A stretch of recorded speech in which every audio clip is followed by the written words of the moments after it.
The night was unusually still, as though the world outside her window had paused its breathing.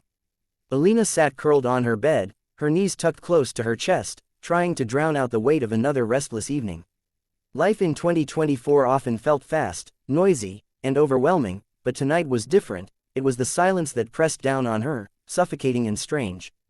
The small apartment around her was dimly lit by a single lamp, its glow spilling weakly across the room, painting long shadows against the wall. And in the corner, like it had always been, stood the old vanity mirror, too tall, too ornate, too ancient to belong in such a modern space. Its frame was carved from heavy wood with curling vines and symbols that Elina never understood.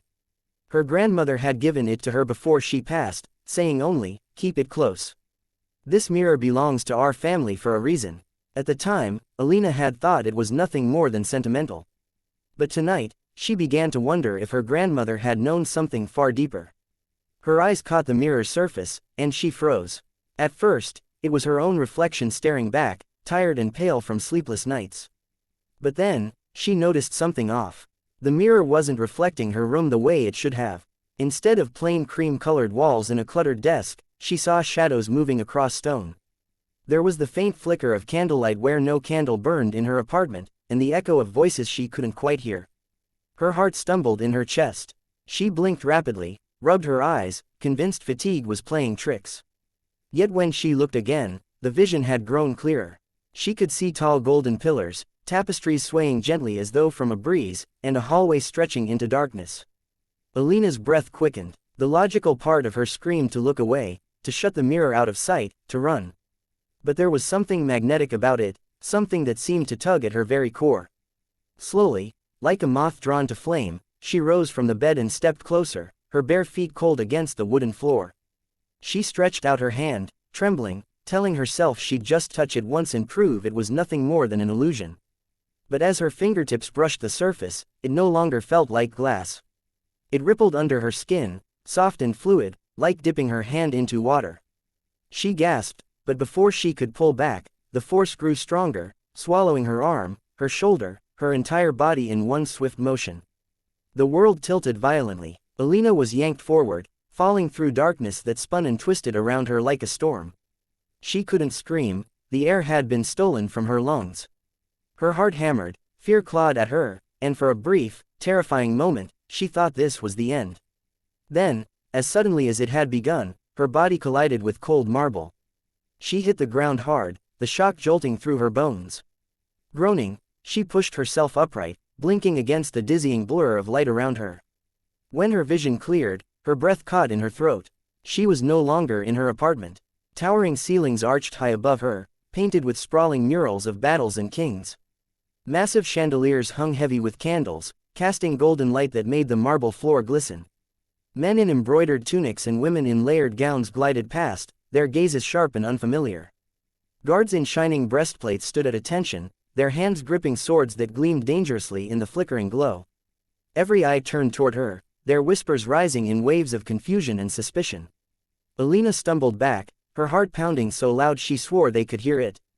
She looked down at herself, jeans, sweatshirt, sneakers, out of place, almost absurd in this world of silk and steel. A sickening wave of realization hit her.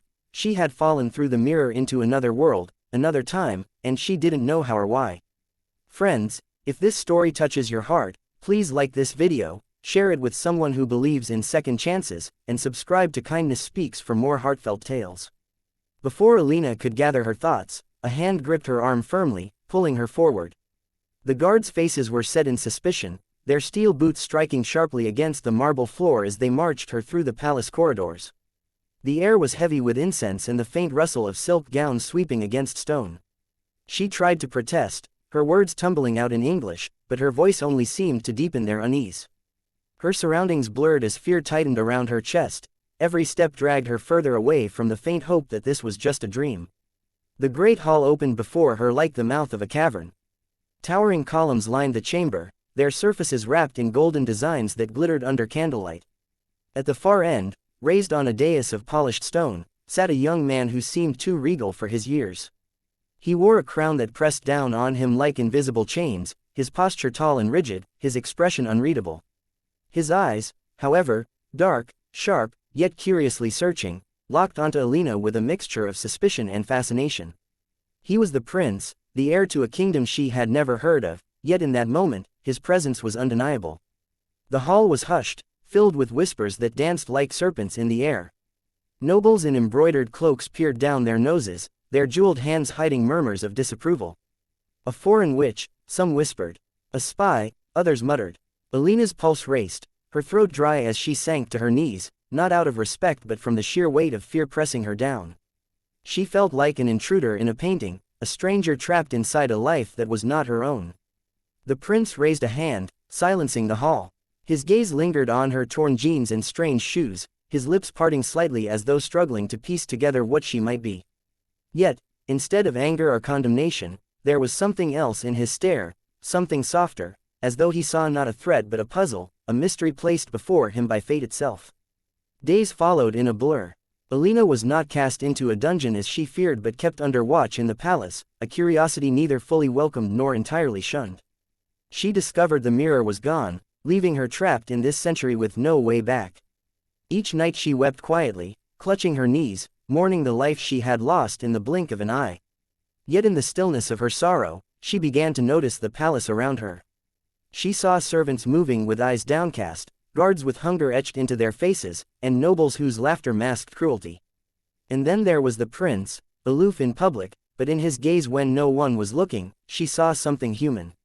Something lonely, something that might change everything. Loneliness became Elina's constant companion in the palace.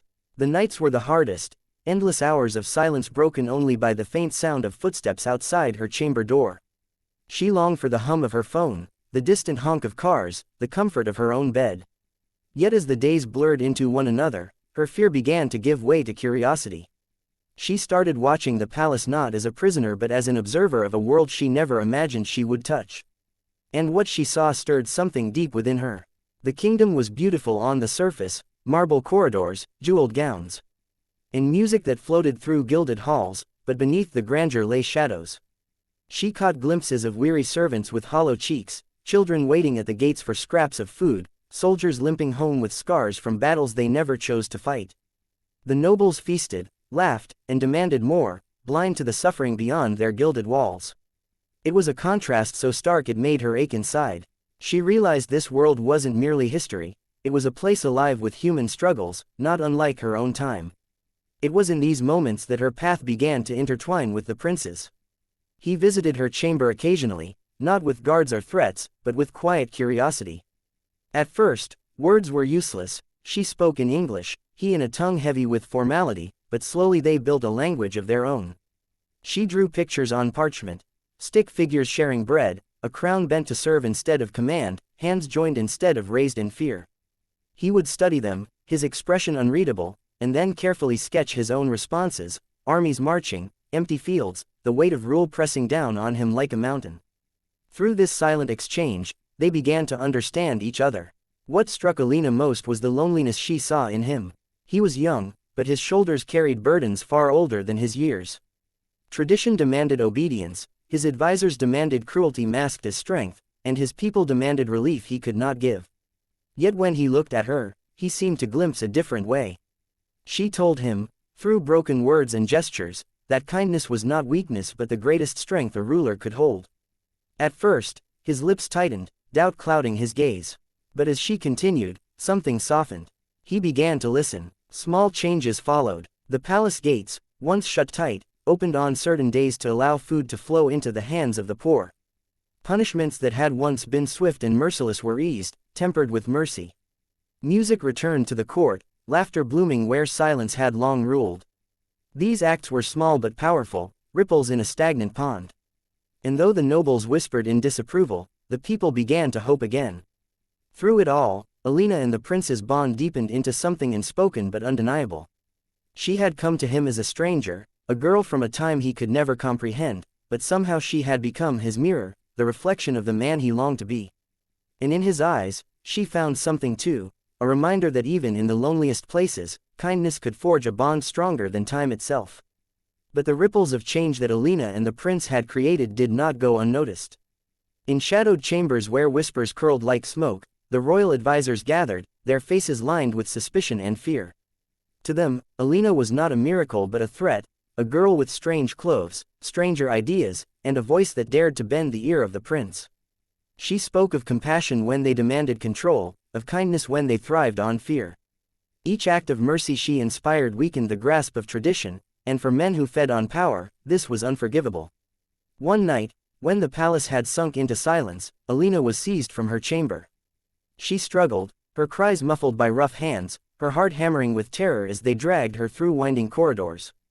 The torches flickered against stone walls as she was thrust into a narrow spiral stairwell and forced upward until the air grew cold and thin.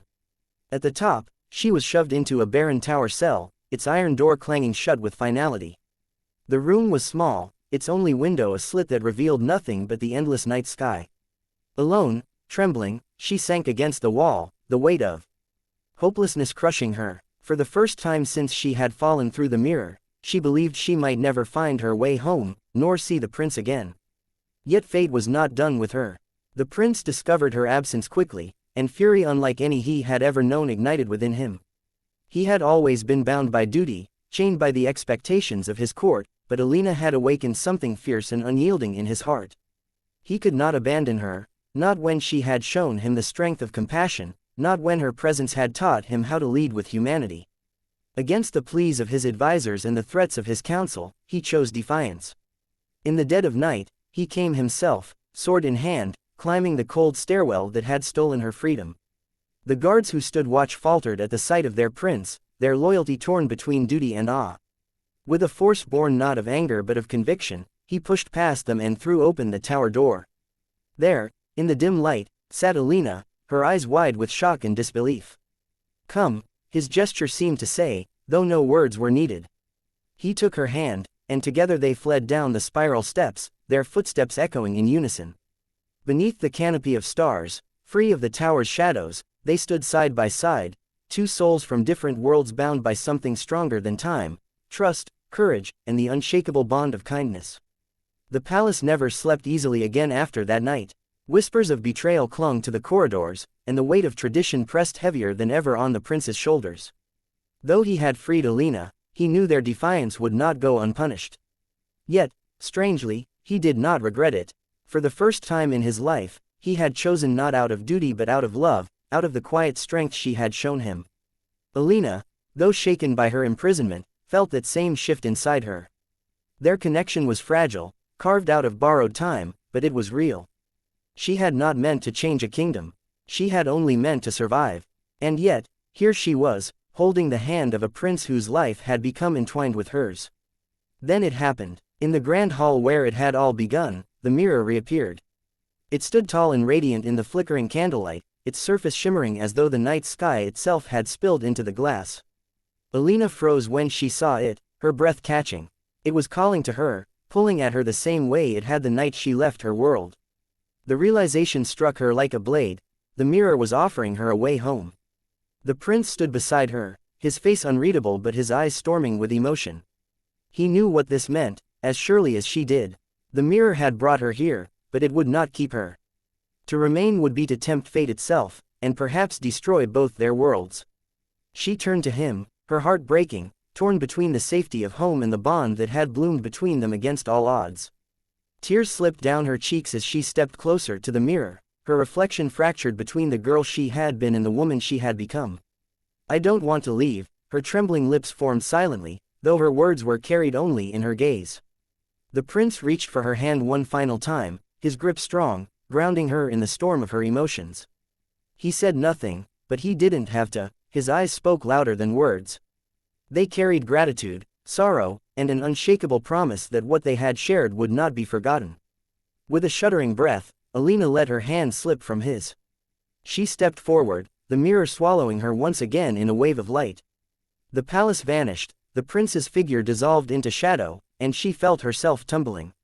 Falling, until suddenly she was back in her room. The lamp glowed faintly on her nightstand, her bed was untouched, and the mirror reflected only her tear-streaked face.